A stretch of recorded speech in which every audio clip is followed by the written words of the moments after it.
And outside support for the myriad of Syria's armed groups, it's no secret.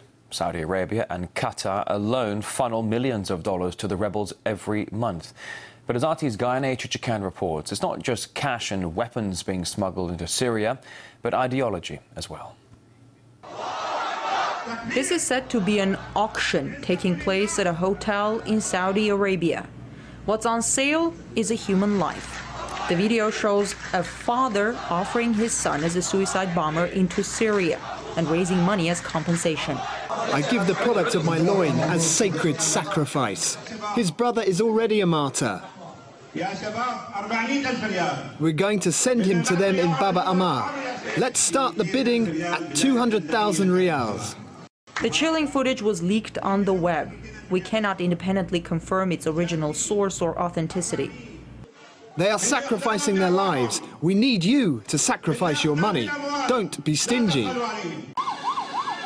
Syria has seen a dramatic increase in suicide bombings. The Syrian government has been raising the alarm about its Gulf neighbors sponsoring and staging terrorist attacks in their country. Why is Saudi Arabia doing this to us?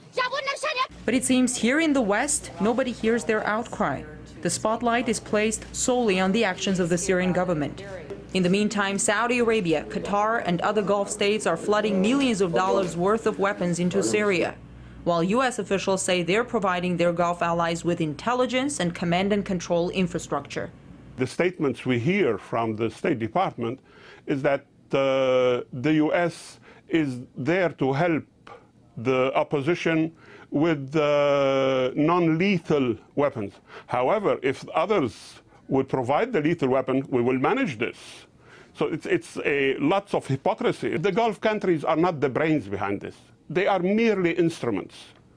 The brains are, you can find them in the U.S., in Israel, in some countries.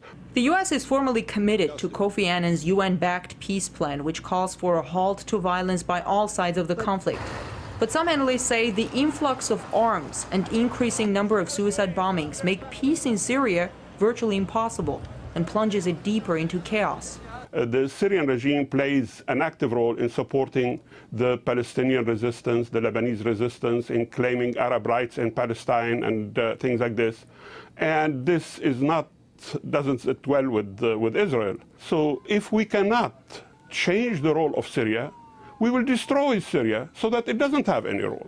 International monitors are on the ground investigating the massacre in Hula, where it's not clear who's fully responsible for the deaths of over 100 men, women, and children. Also, on a regular basis, they observe destruction from suicide bombings, which bear all the signs of terrorist attacks.